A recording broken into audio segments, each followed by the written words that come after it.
Hello guys, welcome to I exam B. तो I exam B पर एक बार फिर से आपका स्वागत है। राइट, तो अभी हमने जो S B I P O की पूरी एक सीरीज चलाई हुई है गाइस, जिसमें कि हम आपको पढ़ा भी रहे हैं, स्ट्रैटेजी वीडियोस भी आपको दे रहे हैं। इसी सीरीज को कंटिन्यू करते हुए आज हम बात करेंगे, आज मैं बात करूंगा, हम बात नहीं करेंगे, मैं बात करूंगा अपने एक्सपीरियंस के बारे में कि मैंने आए S B I P O exam कैसे क्लियर किया, क्या मेरी स्ट्रैटेजी थी, कैसे इस एग्जाम के लिए मैंने डिफरेंट तरीके से तैयारी करी जो कि मैं बाकी एग्जाम्स के लिए कर रहा था उसके कंपैरिजन में, चाहे वो आईबीपीएस पीओ हो, चाहे वो आईबीपीएस आरआरबी पीओ हो, उनसे कैसे ये एग्जाम डिफरेंट है और क्या मैंने अप्रोच अपनाई अपनी, मैं अपनी अप्रोच की यहाँ पर डिस्कशन यहाँ पर करूंगा ताकि आपको भी कुछ आउट पॉइंट, कुछ आउटकम मिल सके उससे, और आप भी कहीं ना कहीं अपने स्ट्रेटजी में चेंज कर सको।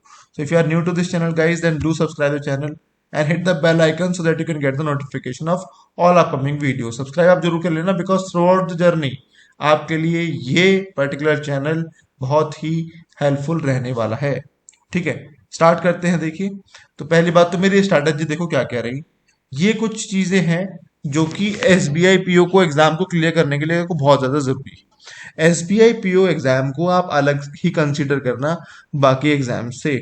आप एस बी आई एक तो जाना जाता है देखो हमेशा न्यू एक्सपेरिमेंट्स के लिए, तो कहीं ना कहीं रेडी रहना है न्यू काइंड ऑफ क्वेश्चंस के लिए। हो सकता है वो क्वेश्चंस प्रीलिम्स में ना हो पर मेंस में हो, पर हमें जो तैयारी करके चलनी है गाइस वो मेंस लेवल की तैयारी करके चलनी है शुरू से ही, क्योंकि इसका मेंस मतलब बहुत ही एक अच्छे लेवल का क्वांट रीजनिंग और इंग्लिश का एग्जाम, बहुत ही एक अच्छे लेवल का। रीजनिंग में पजल सिटिंग अरेंजमेंट्स बहुत ही अच्छे लेवल के, क्वांट्स में डीआई बहुत ही अच्छे लेवल की। करने वाले को तो मजा आता है, जो पढ़ लेते हैं अच्छे से उनको बहुत ही मजा आता है वो करने में, मतलब एक्सट्रीम लेवल रहता है, बिल्कुल भी इजी लेवल इसमें नहीं रहता है। तो सबसे पहली बात, क्वांट्स में सबसे ज्यादा जरूरी चीज जो है वो रही कॉन्सेप्ट की क्लियरिटी, जो कि मैंने कैलकुलेशन से लेकर जो भी अरिथमेटिक के सभी टॉपिक्स थे वो सब मैंने बहुत ही अच्छे से क्लियर किए। मैंने क्वांटम कैट वाली बुक आती है ना सर्वेश शर्मा वाली, उसको मैंने दो दो बार पूरा पूरा सॉल्व किया है, तब जाके मेरे क्वांट्स के सभी टॉपिक्स बहुत ही आसानी से क्लियर हो गए थे उसमें। आसानी से नहीं कहूंगा, मतलब क्लियर हो गए थे।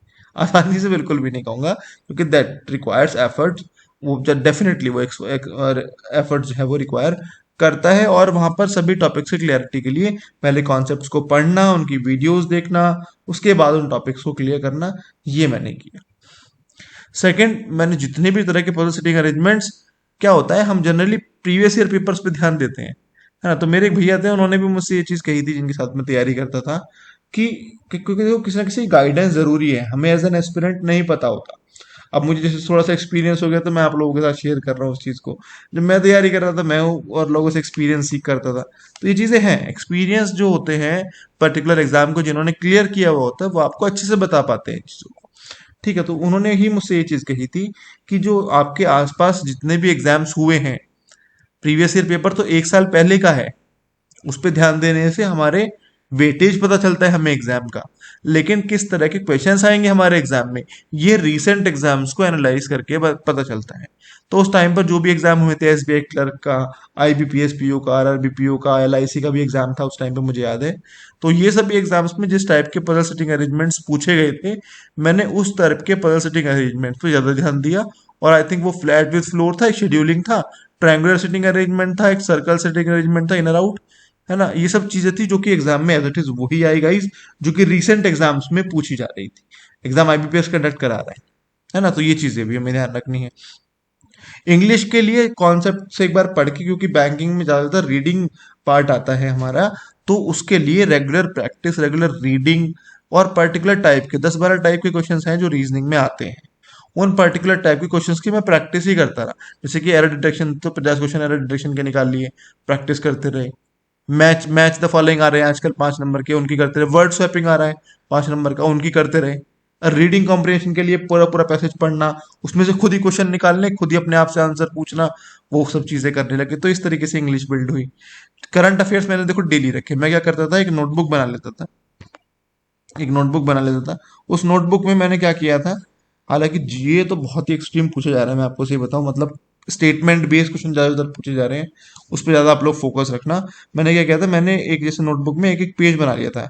एक पेज में मैंने लिखा ऑब्ituaries, एक पेज पे मैंने लिखा अपॉइंटमेंट्स, है ना, एक पेज पे मैंने लिखा अवार्ड्स, है ना, या फिर person in news, IITs, ISRO, इन चीजों से रिलेटेड मैंने एक एक पेज बना दिया पूरा।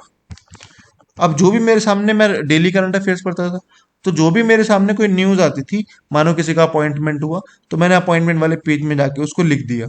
और जितने उस पर लिखे हुए हैं उस टाइम, उनको एट दैट पॉइंट मैंने उन पूरे को रिवाइज कर दिया। इस तरीके से मैं मतलब कनेक्ट कर करके जीए को पढ़ने लगा।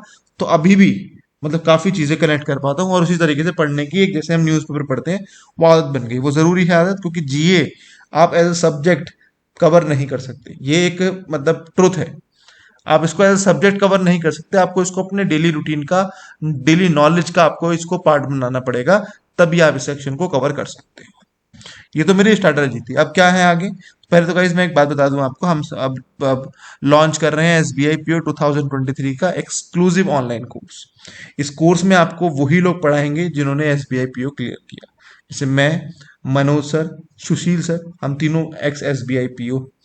साथ ही में हमारे पास 7 फैकल्टीज ऐसे हैं जिन्होंने आईबीपीएस पीओ क्लियर किया हुआ है, जो कि इससे एक स्टेप डाउन वाला एग्जाम जाता है ना, वो वाला एग्जाम क्लियर किया हुआ है। तो ये सब मिलकर आपको पढ़ाने वाले हैं। जरूरी है हम लोग गाइडेंस उनसे ले जिन्होंने एक्चुअल एग्जाम दिया है। अगर आप किसी क्लरिकल एग्जाम क्लियर करने वाले से, या जिन्होंने एग्जाम ही क्लियर नहीं करे हैं, उनसे आप पढ़ रहे हो, एसबीआई पीओ के लिए पर्टिकुलरली मैं बोल रहा हूँ, तो कहीं ना कहीं हो सकता है आप थोड़ी चीजों में लैग कर जाओ।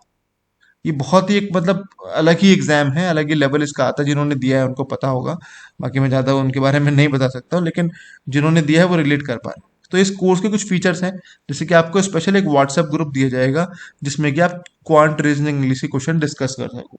जनरली क्या होता है, पढ़ने के बाद गैप हो जाता है, तो हम नहीं कर पाते उनको रिलेट ना। तो वहां पर आप क्या करोगे, आप अपने उस व्हाट्सएप ग्रुप में आप अपनी क्वेरी जो भी है क्वेश्चन का स्क्रीनशॉट लेके पोस्ट करोगे, तुरंत आपको एक्सपर्ट्स वहां पर होंगे हमारे, वो आपको रिप्लाई कर देंगे। मंथली परफॉर्मेंस मॉनिटरिंग होगी आपकी, क्या आपके मंथ में परफॉर्मेंस रही, कितने आपने टेस्ट अटेम्प्ट करे, कितने आपने इंप्रूवमेंट किया उन टेस्ट में, वो सब आपका रहेगा। वीकली फोर्टनाइटली मॉक टेस्ट, जो भी आपको वीक में पढ़ाया जाएगा उसका वीकेंड पे एक टेस्ट होगा। साथ में फोर्टनाइटली यानी कि 15 दिन में एक बार आपका एक मॉक टेस्ट होगा।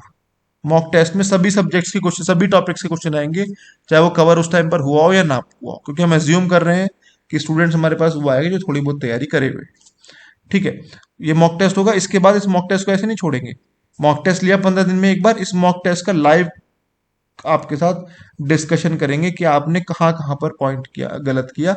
हम में से एक फैकल्टी, मैं, मनोज सर, या फिर कोई भी फैकल्टी है, हम लोग आपके सामने वहां पर डिस्कस करेंगे आपसे कि आपने वहां पर क्या गलती की, आपके इतने मार्क्स कम क्यों आए, आपने सेक्शन में कितना टाइम लगाया, वो सब चीजें, यानी कि डिटेल्ड आपका मॉक टेस्ट एनालिसिस। बहुत जरूरी है ये चीज। मॉक टेस्ट बहुत है, मतलब हेल्पफुल रहते हैं इनको क्लियर करने में। बाकी स्पीड बूस्टर सेशन, कॉन्सेप्ट पढ़ लेते हैं, स्पीड नहीं बनती उनके लिए स्पेशल रहेंगे। डिस्क्रिप्टिव इंग्लिश के लिए 101 सेशन विद फैकल्टीज एक्सपर्ट्स। आप फैकल्टी से सीधे 101 बात कर सकते हैं। कुछ डाउट्स आप लोग वैसे नहीं पूछ पाते हैं, या कुछ प्लानिंग या कोई भी चीज, आप 101 सेशन अवेल करके आप सीधा फैकल्टी से, आप बस फैकल्टी दो लोग आपस में वीडियो कॉल पर बात कर सकते हो। कितना अच्छा है। Daily live classes general feature है, हर जगह मिल जाता है।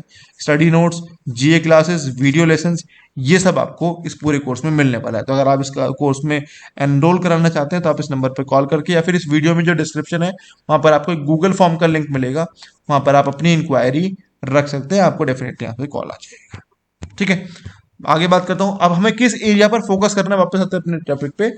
अब हमें किन एरियाज पे इस बार के लिए फोकस करना है गाइस?